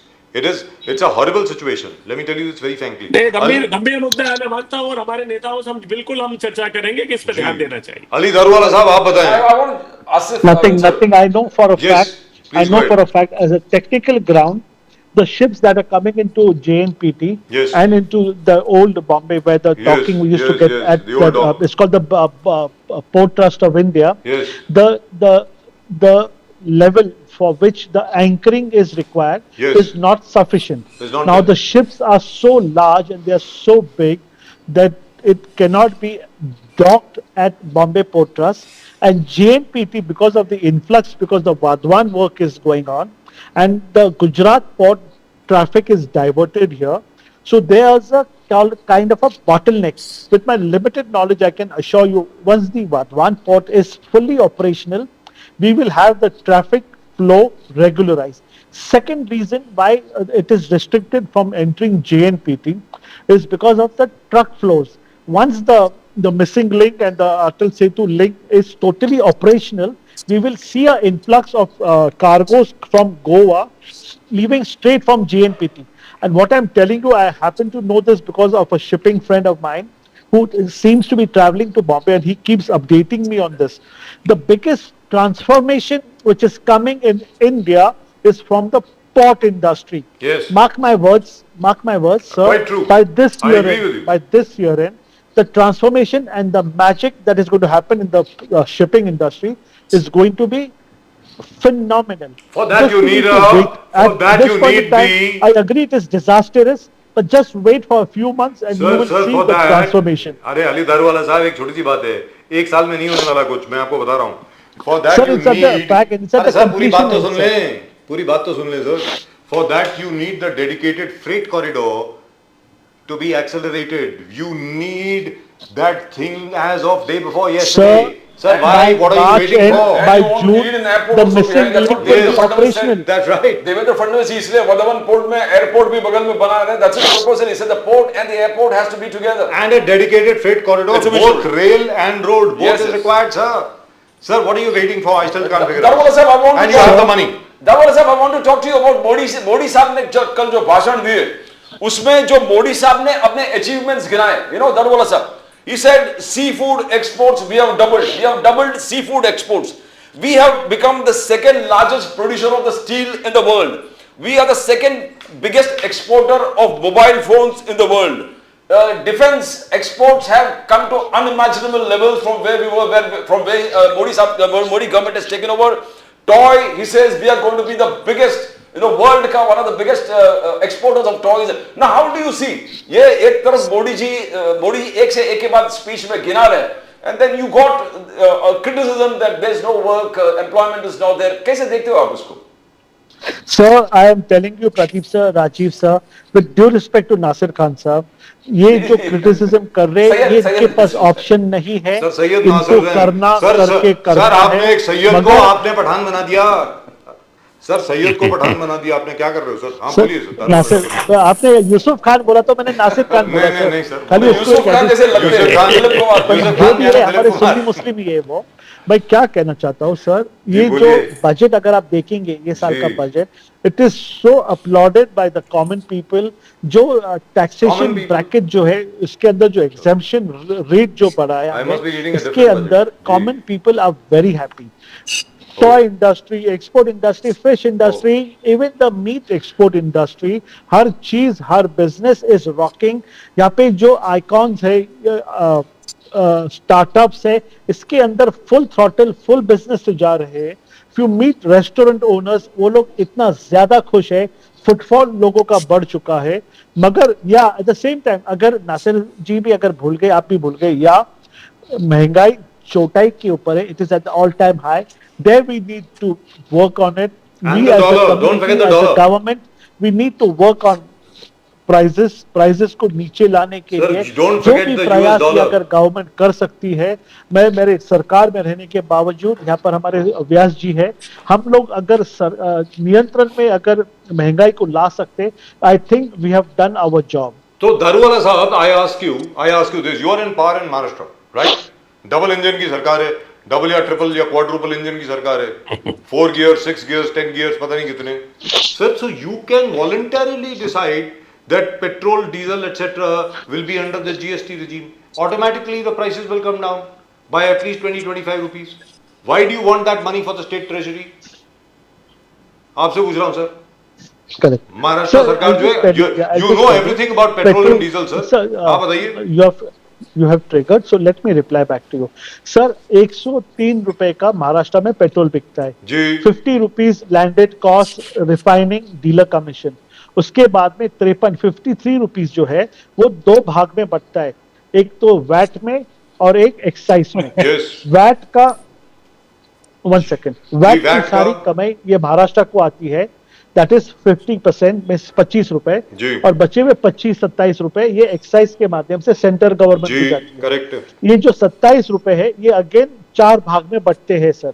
ये 4 भाग में से एक रिफाइनिंग को जाता है, एक स्टेट को वापस आता है, एक डेवलपमेंट वर्क में जाता है और एक डिफेंस के कामों में जाता है सर. जो वैट महाराष्ट्र को वैल्यू एडेड टैक्स के माध्यम से आता है वो यहाँ पर इंफ्रास्ट्रक्चर के कामों के लिए, स्टेट के बजट के लिए, जो जो अलग अलग नियोजन, जो जो एक अलग अलग स्कीम्स चला रहे हैं, ये स्कीम, ये जो ब्रेकअप है ये कांग्रेस के टाइम से है. इसके अंदर कोई चेंजेस नहीं आया. नहीं आया. नासिर खान साहब Correct. उसके बारे में जानते रहेंगे तो वो रिफ्यूट नहीं करेंगे. इसके अंदर कोई भी चेंजेस नहीं आए, मगर सेंट्रल एक्साइज जो लेती है उसमें से 1/4 शेयर भी वापस स्टेट so को won't मिलता it be है. a relief to और people? इसके अंदर 1 सेकेंड, जी. टू बी वेरी ऑनेस्ट, इसके अंदर अगर जितना सेस था, एजुकेशन सेस था, रोड टैक्स था, ये बीजेपी गवर्नमेंट जब आई तो इसको सारा एबॉलिश किया. इसके अंदर जो अल्कोहल, जो दारूबंदी की थी ना सर कांग्रेस के टाइम में, दारूबंदी, वो टैक्स भी पेट्रोल डीजल के ऊपर डाला था, वो भी ये सरकार ने इसको हटाया. अब कुछ दिनों में, मेरी बात समझिए, ये जितना भी ये इंफ्रास्ट्रक्चर काम हो रहा है ये 100% फंडेड बाय द पेट्रोलियम से जो आने वाली आमदनी है ये शासन की, ये पेट्रोल डीजल की आमदनी से ये फंड होती है. टैक्सेशन से आने वाला पैसा, जीएसटी से आने वाला पैसा, ये कल्याणकारी कामों में यूज किया जाता है. इसके अंदर कोई भी सरकार हो, अगर कर्नाटक में कांग्रेस की सरकार हो, या इसके अंदर कोई भी चेंजेस सरकार चाह के भी नहीं ला सकती. अगर मैं ये कहने के लिए ये भी कह सकता आपने कर्नाटक में क्यों नहीं किया, आपकी सरकार यहाँ पर है. सर, कोई भी सरकार, उनकी अगर मंशा भी है तो ये लेट गो नहीं कर सकती, क्योंकि हमारे सारे फंडिंग्स, कोई भी पार्टी हो, ये पेट्रोल की आमदनी से ये जी, सारे correct फ्लैगशिप है. प्रोग्राम्स चलाए जा रहे So हैं. which means the state is not earning where it should. Let's be very clear. Which is why you are 100%. taxing the hell out of the people everywhere, and that goes for all governments, by the way, not just Yes. for this Yes. government, not just Correct. for this government. It goes for all governments across the खत्म board. किया, Because fiscal Bajaj prudence is भाई not maintained. Goa में खत्म किया, जी. इन्हीं की सरकार है. जी, जी, वैट जी. खत्म किया, 18 किया. रुपया कम किया. जी, किया. अगर सरकार चाहे तो कम करती है. गोवा में किया ना इन्होंने, बोला कोई सरकार नहीं कर सकती, इनकी सरकार है गोवा में, उन्होंने खत्म किया है. तो आप कर दीजिए महाराष्ट्र में कम, जब गोवा जी, में खत्म बिल्कुल. कर सकते तो यहाँ सर, खत्म जीएसटी करिए. में ले आई है ना, तो- जीएसटी रिजीम में ले आई है, स्टेट नहीं, गवर्नमेंट अभी के ऊपर है. इन्होंने नहीं, मैं थोड़ा सा पेट्रोल, क्योंकि मैं कई मुद्दे लिखे थे मगर इन्होंने पेट्रोल का लास्ट मुद्दा लिया है. जी. तो पेट्रोल हमारे दौर में 35 रुपए लीटर था, तब ये पूरे बीजेपी के जितने लीडर है ना सब साइकिल पर चलते थे. अटल बिहारी वाजपेयी बैलगाड़ी से संसद आते थे, उनकी इतनी महंगाई बिकती थी, 25-30 रुपए की लीटर के पेट्रोल की था. जब 60 रुपए भी हो गया इस देश में तो हंगामा, बोलते ना पूरे देश में कोहराम बर्पा किया तो किसी ने बीजेपी से. तो मैं कहता हूं बीजेपी से सीखना चाहिए ओपोजिशन में रहते हुए कैसे करना चाहिए. मैं सच में कदर करता हूं इन लोगों की, जो ओपोजिशन का रोल था ना वो हम नहीं कर पाए. इनके जैसा हंगामा नहीं बच पाए, हम देश को बंद नहीं कर पाए, हम लोगों को परेशानियां नहीं दे पाए, हम सड़कें जाम नहीं कर पाए, रेल बंद नहीं कर कह रहा पाए. हूँ, जो नासिर भाई कह रहा हूँ ना, मैं महंगाई की मार है, मैं कह रहा हूँ ना, मैं किधर आपसे डिनाई कर रहा हूँ. मैं क्या कह रहा हूं आप सुन लीजिए ना. आपकी महंगाई की मार बताता हूं. चलिए 2 ही एग्जांपल देता हूं, क्यों दूर जाऊं. नबी मुंबई में 2 इंफ्रा इन्होंने बनाया. जी. मैं 2 इंफ्रा का नाम लेता हूं, एक बेलापुर जेटी, एक नेहरू जेटी. दोनों में कितना एक्सपेंस किया इन्होंने, इनसे पूछे. ये करते पहले हैं, सोचते बाद में है. मैं वो एग्जांपल देता हूं, कैसे हजारों करोड़ रुपया देश का बर्बाद किया है जब अटल ब्रिज आ रहा था तो नेहरू जेट्टी की जरूरत नहीं थी, बेलापुर जेट्टी की जरूरत नहीं थी। नेहरू जेट्टी में आपको मालूम है रोलो चलाने के लिए 6 मीटर शैलो पानी वाटर चाहिए, वहां पे 2 मीटर पानी नहीं है, पर वहां पे इन्होंने जेट्टी बना दिया, हजारों करोड़ रुपया बर्बाद कर दिया। आज वहां पे कुत्ते टहल रहे हैं। इसी तरह बेलापुर जेट्टी बना दिया, टैक्सी फेयर रखा 1200 रुपया यहां जाने का, अपने गेटवे ऑफ इंडिया। कौन जाएगा जब 300 रुपए में 250 रुपए में अटल ब्रिज के थ्रू जा सकते हैं? कोई 1200 एक्सपेंड करेगा? 2400 रुपया कोई एक्सपेंड नहीं कर सकता। बोलते नहीं करते, पहले सोचते। हजारों करोड़ रुपया इस देशवासियों का इन्होंने बर्बाद किया है।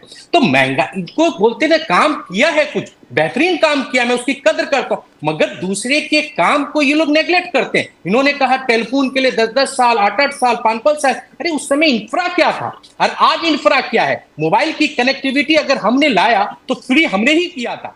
जब किसी चीज को लाते हैं तो उसमें मेहनत करना पड़ता है। मैंने राजीव गांधी जी की स्तुति की सर, मैंने राजीव गांधी की क्या मतलब, मैं समझा नहीं। स्तुति किया, मैंने उसकी तारीफ करी है सर।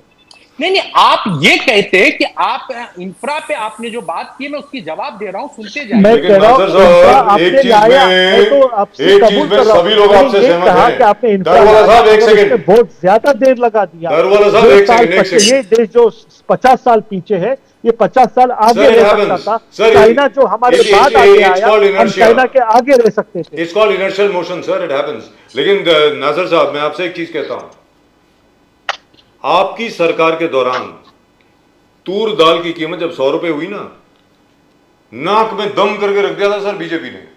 तूर दाल की कीमत 100 रुपए थी, प्रीमियम तूर दाल जो होती है। आज प्रीमियम तूर दाल जो है सर, ये अमेजोन पे मिल रही है 309 रुपए में, 309 रुपए में मिल रही है, और कांग्रेस से चू नहीं निकल रही। अब गलती इसमें किसकी है? सही कह रहे हैं, मैं कह रहा हूं, साहब, गलती किसकी है इसमें? आप मैं बताएं कह रहा हूं, प्लीज। मैं बोलूं ना, बीजेपी से मैं कहा ना, ऑपोजिशन से बहुत कुछ सीखना चाहिए था। मैं उस समय दिल्ली का स्टूडेंट था, 80 रुपए केजी प्याज बिक रहा था दिल्ली जी, के अंदर, जी। तो हमारी शीला जी की सरकार चली गई थी। महंगाई में बीजेपी ने, सुषमा स्वराज, मदन खुराना ने वो कोहराम बर्पा किया कि हमारी सरकार चली गई। हम वो कोहराम बर्पा नहीं कर पाए, हम अपने देश में लोगों को जाम में नहीं फंसा पाए। ये हमारी कमी है या क्या है मैं बताएं, हम मार्केटिंग नहीं कर पाए। नहीं तो अरविंद केजरीवाल जैसा झूठा शख्सियत दिल्ली के सत्ता में नहीं आ पाता। आपने दिल्ली को बदलते हुए देखा होगा, कितनी ग्रीन लाइन बसें आई, कितनी वहां पे काम हुई, 80 फ्लाईओवर हमने बनाए, मेट्रो की लाइन हमने बनाए, पूरे इंफ्रा बनाए। पर एक मक्कार इंसान झूठ बोलता है, जिसको भारतीय जनता पार्टी ने एस्टेब्लिश किया, जो आरएसएस के सपोर्ट से वो पार्टी बनी, और वो पार्टी हमसे आज एलिगेशन लगाती है। शीला जी के, सुनिए, शीला जी के राजनीतिक हथियारा वो कैसे कब्जा करता है? क्योंकि वो मार्केटिंग करता है। यही काम बीजेपी ने किया, काम कम करना, ढिढोरा ज्यादा पीटना, मार्केटिंग ज्यादा करना। कांग्रेस ने इस देश को बनाया है, वो इतिहास देख लीजिए, कांग्रेस 1947 का देखिए, 2014 तक मोदी देखिए। साहब ने कहा कि मैं संविधान जीता हूं, I live the constitution. Nazir Hussain साहब, यही तो मैं कह रहा हूं। I live the constitution. सुनिए, अभी मैं जवाब बोले अभी संविधान देता से आप, संविधान, राहुल गांधी जी ने कहा संविधान आप हमको मत सिखाइए।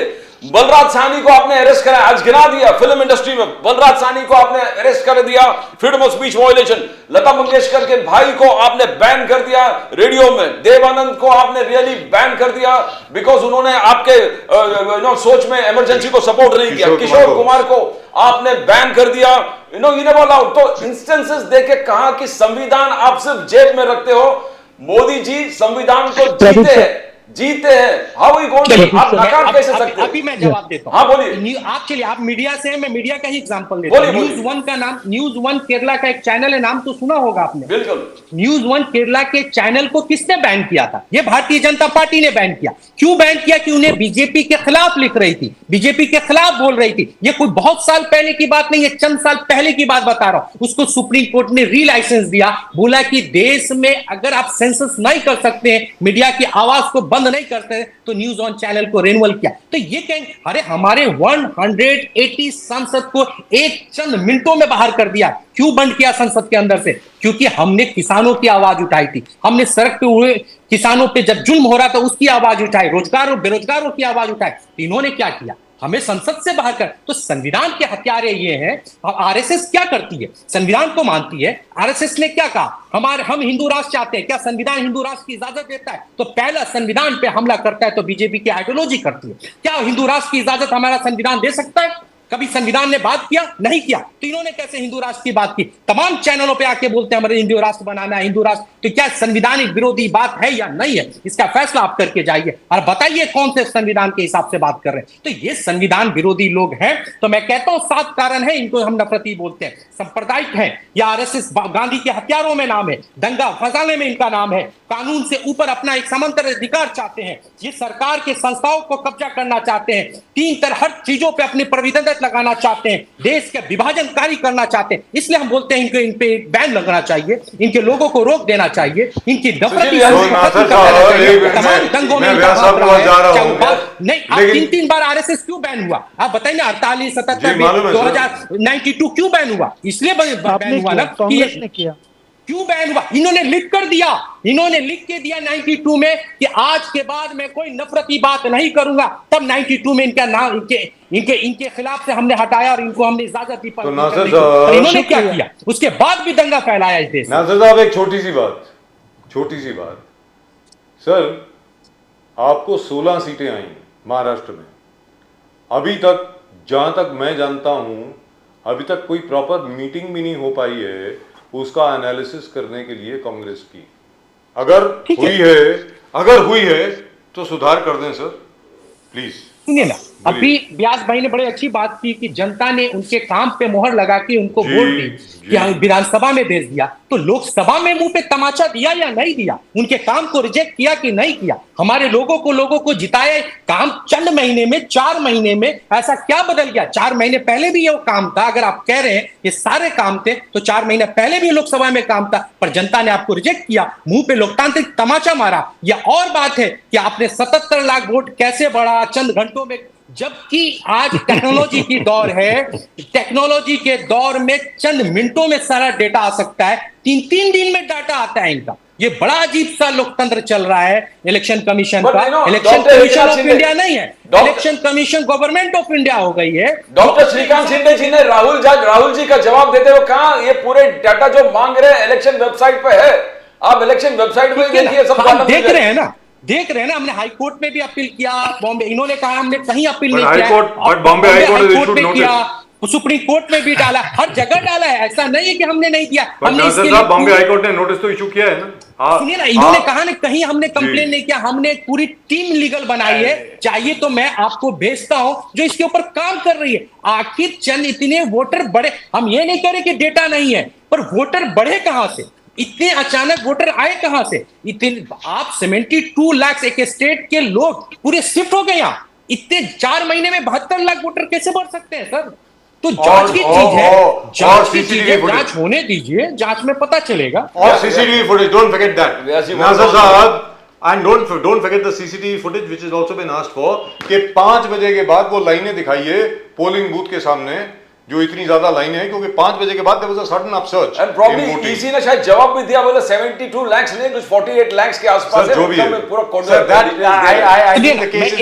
एक लाइन मुझे है, मैं क्योंकि मुझे जाना है तो मैं एक बात कहता हूं, तुम लाख कोशिश कर लो मुझे बदनाम करने के। व्यास जी आप बड़ा गौर से सुनिएगा, मैं कहता हूं तुम लाख कोशिश कर लो मुझे बदनाम करने, तुम लाख कोशिश कर लो मुझे बदनाम करने के लिए, जब मैं बिखरा हूं दुगनी ताकत से आया हूं, तो मैं आऊंगा वापस। थोड़ा ठहर जाइए, ये जनता ही है जो मुझे वापस लेके आएगी। मोदी जी तो कुछ कविता हर एक को आता है वापस। मोदी जी नीरज जी के कुछ कविता सुना रहे थे। मोदी जी नीरज जी के 2 पंक्तियां सुना रहे थे। थैंक यू नासिर साहब, थैंक यू नासिर साहब। अली दादुवाला साहब, आई थिंक नासिर साहब has to go. Yes yes, thank you Nasir साहब जी। व्यास जी आप कुछ बोलना चाह रहे थे, प्लीज गो इट। नहीं, मैं इनको सलाम कर रहा था खाली। Sir, but the point is, let's forget about the election, because I don't know why they keep harping about the election. The election is over and done with. और जैसे मैं यहाँ पर इसी चैनल पे ना जाने कितनी बार बोल चुका हूँ, मेरे ही घर पे 3 बार भारतीय जनता पार्टी के लोग आए और 1 बार विश्व हिंदू परिषद के लोग आए, ये बोलने के लिए कि भैया अमित साटम जी को वोट देना। कांग्रेस से एक भी नहीं आया। I am being very Frank with you, Congress से एक शख्स नहीं आया सर। और हमारे मित्र खड़े होते सामने से, अशोक भाऊ यादव, वो भी हमारे बड़े अच्छे मित्र हैं, उनकी तरफ से कोई नहीं आया sir. So I don't know why they keep harping about the election still. That's being very very silly. But my point is, Ali Daruwalla साहब, आप ये बताएं कि जहाँ तक महाराष्ट्र का प्रश्न है, if we talk about Maharashtra, Bid and Parbani are still thorns in your side. आज भी बीड़ को लेकर के, फॉर एग्जाम्पल अभी परसों देवेंद्र फडणवीस जी बीड़ में थे और आप ही के सुधीर धस साहब सामने खड़े होकर, चलिए उन्होंने देवेंद्र फडणवीस जी की बहुत तारीफ करी, लेकिन साथ में उन्होंने ये भी बोला कि अभी तक धनंजय मुंडे को आपने रखा क्यों हुआ है? उसके सामने ना, उसके बारे में ना जाने, उनके बारे में ना जाने कितने पुरावे आए, कितने सबूत आए सर सामने कि उनका कितना कनेक्शन है वाल्मीकि कराड़ के साथ, फिर भी उनको रखा हुआ है सर। अब दारूवाला साहब ये बताएं, this is a party with the difference, how can you allow such a thing sir? Even if you are in an alliance with the NCP Ajit Dada Pawar, I am sure if Devendra Fadnavis were to put his foot down, I don't think Pawar Sahab will hesitate in asking for the resignation of Mr. Dhananjay Munde.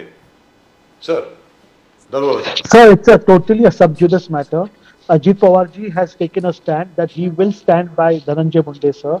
But what things are coming up? Inquiry is on. Police commission has been formed. Let us wait. Let us wait for the inquiry to get over. Facts will come in front of us. When we say we are party with a difference, then nobody will be spared. Let things come out. Till things are not there in the domain, let us not paint anybody. You know with a something, brush I of really crime. feel for Mr. Devendra Fadnavis. Just because Anjali Damania is going helter-skelter shouting, let us not implicate somebody. Let's have some patience. You know, Rajiv sir, अगर कुछ आता है, कोई iota of truth है, Sir, तो है. फिर let it be Dhananjay Sir, Munde you or also know anybody. है.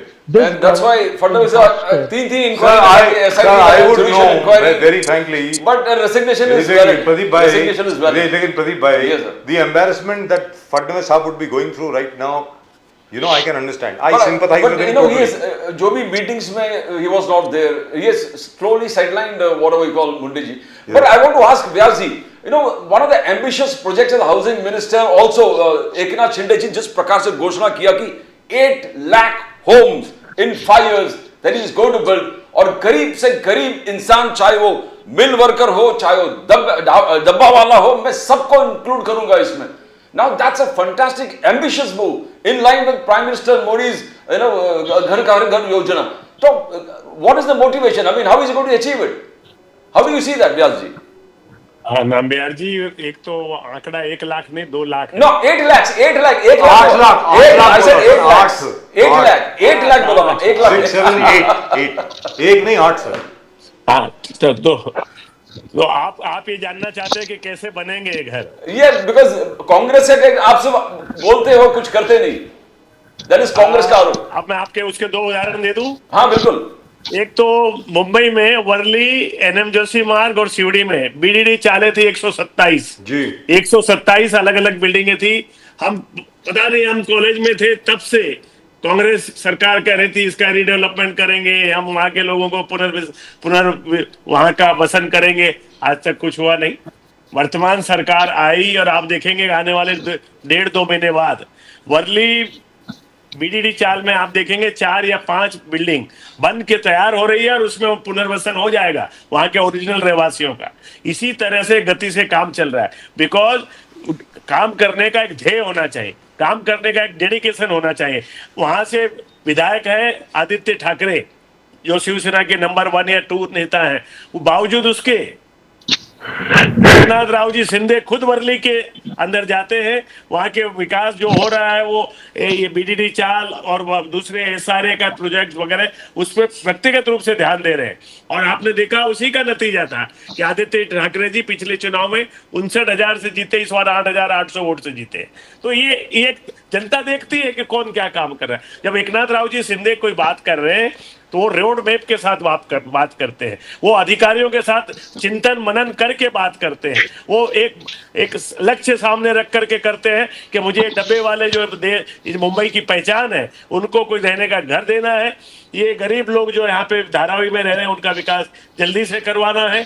डीडी चाल चाहे एनएम जोशी हो, चाहे वर्ली हो या सिवड़ी हो, इनको विकास करना है. ये उनके सामने हार्ड भागे ना व्यास जी. यही तकलीफ है, यही डर है सबको, यही सबको डर है कि Eknath Shinde ji is a hard bargainer, he is an achiever. और अभी लेटली क्या तनाव आ गया देव फडणवीस जी और एकनाथ शिंदे जी में. एकनाथ शिंदे जी कैबिनेट मीटिंग मिस किए, Eknath Shinde war room meeting miss किए, बिकॉज सब जानते हैं कि एकनाथ शिंदे जी एक बार ठान लिया, चाहे वो गार्डियन मिनिस्टर का पोस्ट हो रायगढ़ में, कोई भी हो, वो अचीव करने तक वो प्रेशर करते रहेंगे। तो क्या ये हार्ड बार्गेनिंग चल रहा है? नहीं, बार्गेनिंग, सत्ता के गठबंधन की राजनीति में बार्गेनिंग नहीं होती। सत्ता के गठबंधन में बातचीत होती है, समन्वय होता है। किसी चीज की आशा करना और किसी इच्छा रखना, हमारे वहां के नेता अगर गोगावले जी को रायगढ़ के गार्जियन मिनिस्टर बनने की इच्छा है तो उसमें गलत नहीं है, लेकिन गठबंधन की राजनीति में समन्वय से काम होगा। फडणवीस जी, एकनाथ राव जी, सिंधिया और अजित पवार जी तीनों बैठ करके सर्वमान्य रास्ता इसका निकालेंगे। इसमें कोई अनबन होने वाली नहीं है, आप इस बात से आश्वस्त रहिए। लेकिन एक चीज है व्यास साहब, क्योंकि मुंबई की बात हुई थी और आपने कहा कि मुंबई से कौन नफरत कर सकता है, आई एग्री विद यू, नहीं कर सकता। लेकिन सर मुंबई कामधेनु गाय भी नहीं है। आज की तारीख में पहली बार ऐसा हुआ है कि बीएमसी का जो बजट है वो 74,000 करोड़ से ज्यादा है, 74,000 crore. Can you hear me sir? Sir can you hear me? Vyas साहब आपको आवाज आ रही है? आपके आवाज में थोड़ा डिस्टरबेंस है। अभी है? अभी ठीक है सर? अभी ठीक हाँ, है। वो मेरी गलती थी सर, मेरा हाथ मेरे माइक के ऊपर लग रहा था, सॉरी। 74,000 करोड़ प्लस का बजट इस बार बीएमसी का है। It is the highest budget ever. और उसमें ज्यादातर जो बजट है वो इंफ्रास्ट्रक्चर प्रोजेक्ट्स के लिए। Infrastructure projects. Gentlemen, can we do something about the audio? Vyas Saab can't hear me at all. And if he can't hear me, he can't answer me. Sir, according to you, Vyas Saab. कोई slogan आ रहे हैं मतलब। Sir, Vyas Saab. Gentlemen, can you lower the audio of anything else which is running right now? Can you stop it, please? I'd request you. हाँ बजा साहब। जी, now मेरा ये कहना है कि मुंबई की इस वक्त प्रायोरिटी क्या होनी चाहिए, ये तो बताइए सर। जो भी मुंबई का एडमिनिस्ट्रेटर है, अभी हमारे बड़े अच्छे मित्र हैं भूषण गगरानी साहब, आज की तारीख में बीएमसी कमिश्नर है, बहुत बहुत जबरदस्त ऑफिसर है, मानना पड़ेगा। लेकिन आपके मुताबिक व्यास साहब, क्योंकि आप भी मुंबई कर रहे हैं, मुंबई की प्रायोरिटी क्या होनी चाहिए, बताइए ना सर। मुंबई तो मेरा जन्म स्थान है, मेरा तो जन्म ही मुंबई में हुआ है। मुंबई का विकास सर्व तरीके से होना चाहिए। ये भारत की आर्थिक राजधानी है और महाराष्ट्र की राजनीतिक राजधानी है। और यहाँ पे इतनी संख्या में, तादाद में लोग रहते हैं, व्यवसाय से भी है, नौकरी पेशा लोग भी है, अपना उद्योग धंधा भी कर रहे हैं, गरीब तबके भी है, आगे वाले भी लोग हैं। तो इस सबको, इस सर्वमान्य कोई चीज ऐसी हो, सबको विकास में लेके, सबको ध्यान में रखते हुए विकास। और मैं नहीं कहता कि हमारी सरकार, पूर्ववर्ती सरकारों ने भी इस पे ध्यान दिया है, काम हो रहा है। लेकिन जिस तेजी से और जिस गति से यहाँ पे जनसंख्या बढ़ रही है और इसका फैलाव हॉरिजॉन्टल तरीके से हो रहा है, आपने देखा मुंबई, न्यू मुंबई, अब थर्ड न्यू मुंबई की बात हो रही है। जी करेक्ट। तो एमएमआर रीजन इतना बढ़ गया है, अब तो इसको मुंबई कहना भी ठीक नहीं, एमएमआर ही कहना चाहिए, जो पालघर से लेकर के यहाँ पे अमरनाथ तक है।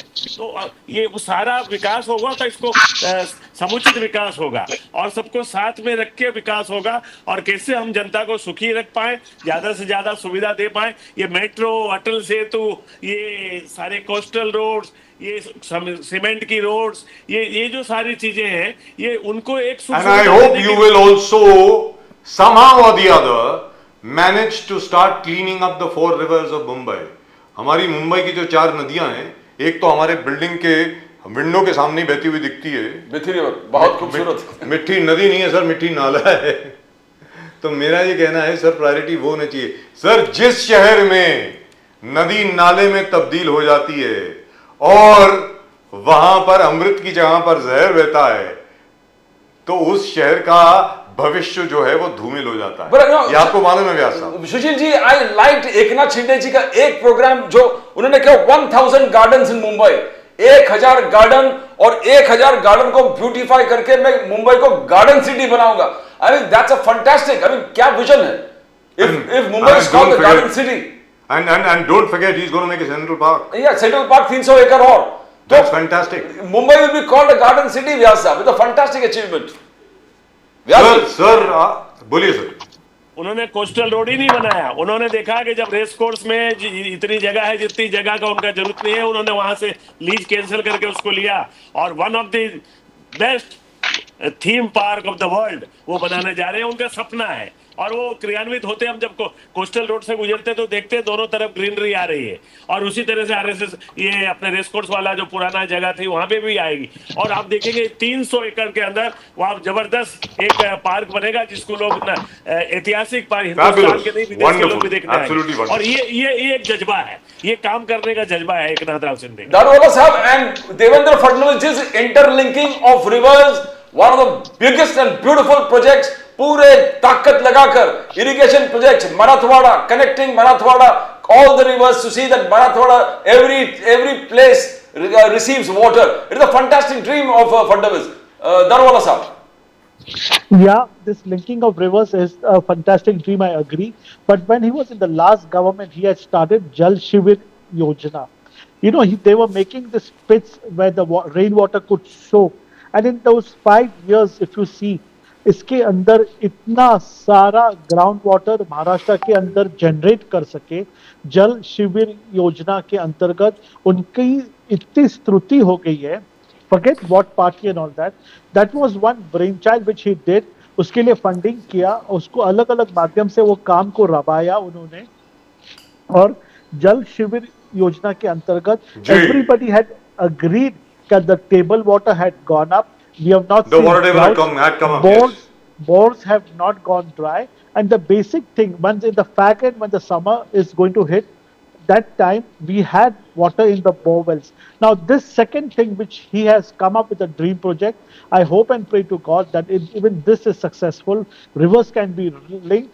As Rajiv sir says, I am also very passionate as what Rajiv sir says, if this rivers can be cleaned. क्योंकि यहाँ पे नमो गंगे के नाम से जो प्रोजेक्ट लॉन्च हुआ है वो कहाँ हो रहा है, कैसा हो रहा है. Let this Mahakumbh once get over, the amount of people that have come and gone, जो ये ट्रमेंडस सक्सेस मिला है, I think this should open the eyes.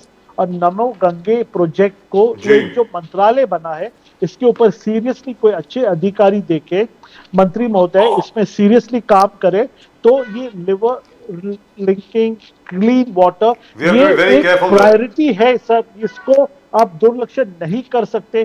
कोई भी गवर्नमेंट हो, मैं मेरा गला फाड़ फाड़ के ये चीज को रबाने के लिए मैं खुद सक्षम, जहां पर भी बोलना पड़े, जो भी व्यासपीठ पे बोलना पड़े वहां पर मैं बोलने के माध्यम से मैं तैयार. I have a request to make of both of you gentlemen, सुशील व्यास जी और अली दारूवाला साहब. मैं उम्मीद करता हूं कि आप मना नहीं करेंगे. एक दिन हम लोग शो करेंगे on specific issues with regard to Mumbai, जैसे joining up of the rivers, water scarcity को कैसे ओवरकम करना है, चारों के चारों जो नदियां हैं मुंबई की उनको कैसे हम लोग ठीक कर सकते हैं. आपका मुल्ला मुत्था रिवर जो है पुणे में, उसको एक बार फिर जैसे 30 साल पहले हुआ करता था वो कैसे कर सकते हैं. Non political show. I hope you will join us sir, because this is very close to my heart. I really and truly hope that happens. But let me tell you this, the planning which is going on and the work which is going on, in fact Iqbal Singh Chahal Sahab told me about it because he was the man who the idea originated from him. वो Mahalakshmi race course और Priyadarshini park को join करके 300 एकड़ का जो एक आप theme park बना रहे हैं वहां पे, sir that will be I think the whole world will appreciate it. 1,000 not just people of Mumbai. 1,000 gardens. And Pradeep ji, you forgot to mention 900 lakes. Yes. 900 lake भी जो हैं मुंबई की, उन सबको रीएक्टिवेट किया जा रहा है. I hope it really happens. I really and truly hope it happens. Gentlemen, thank you very much for joining us. Ali Daruwala Sahab, always a pleasure talking to you. And Daruwala Sahab, keep up the Paul Mooney look. It's really suits you. Fantastic. Out of Hollywood. Yes. And व्यास साहब वो jacket में बहुत व्यास साहब अरे जबरदस्त लग रहे हैं सर, माशाल्लाह. व्यास साहब शायद कोई शादी में गए जो जी अपनी शादी में कुछ काम से he is getting married again. अरे बुलाया नहीं सर, क्या बात कर रहे हो. कांग्रेचुलेशन. मैं तो जोधपुर में मेरा होम टाउन है. चलिए सर, आपका होम टाउन मुंबई है.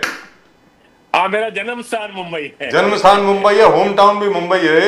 आपके पुरखों का टाउन जो है वो जोधपुर है, मानते हैं. I stand corrected.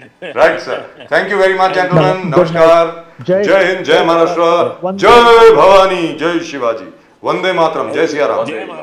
जय सिया राम सर. सर जय Siya Ram. That was nice towards the end. Nasir Saab also spoke very well, but I was very disappointed with the Prime Minister, very frankly speaking.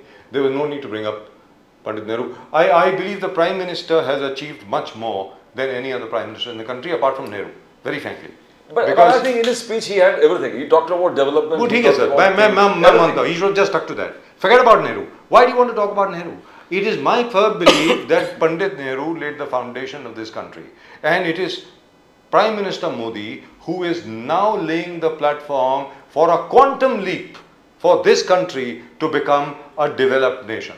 So both of them are almost at the same level. I think, let's be very clear, I think he must have been provoked very badly. That's what I think. The way the opposition has been saying that you begged for a visit. You beg for, which is terrible, which is absolutely So terrible. what comes from there, he has to return the same way. na? So he talked about foreign policies in Nehru's time, Indira's Sir, time, this is Rajiv absolutely. times.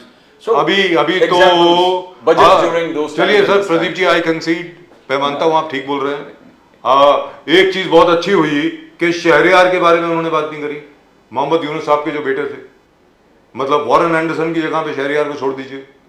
That deal was struck, if you remember. तो मतलब I agree with you, but the point is, I still, you see, I admire Modi. If you remember, I was the first person to talk about Modi becoming the Prime Minister way back in 2002, 2003. At that time, people used to call me an idiot. They said he's a lunatic. ये संगी है, पता नहीं कहाँ से ले आया, कौन है नरेंद्र मोदी वगैरह वगैरह, इस तरीके से बोला करते थे. 2003 में बोला था कि नरेंद्र मोदी जी प्रधानमंत्री बनेंगे देश के लिए. मैं ये चाहता हूँ कि मोदी जी का स्टेचर इतना बड़ा है कि उनको ये सब चीजें, मतलब I don't think he should even mention it. That's my opinion. Anyway, आप लोगों का इसके बारे में क्या ओपिनियन है, आप जरा अपने कमेंट जरूर भेजें. चैनल को सब्सक्राइब जरूर करें अगर अभी तक आप लोगों ने सब्सक्राइब नहीं किया है. अरे वो घंटी बजी, लेकिन जरा जोर से बजाओ ना यार, हर रोज तो बड़ी आज पता नहीं क्या हो गया. और that's it, that's all we've got for you in tonight's show. And India seems to be about to win the one-day international match at Nagpur. Nagpur में बस जीतने की कगार पर हैं. Shubman Gill, Shreyas Iyer, Akshar Patel, everybody has done a very good job indeed with the bat. Even though I was slightly disappointed, Mohammad Siraj is not in the team, but all the same, Harshit Rana, Ravindra Jadeja, even Mohammad Shami making a comeback after such a long layoff, actually bowled beautifully. He got only one wicket, but really and truly bowled very, very beautifully.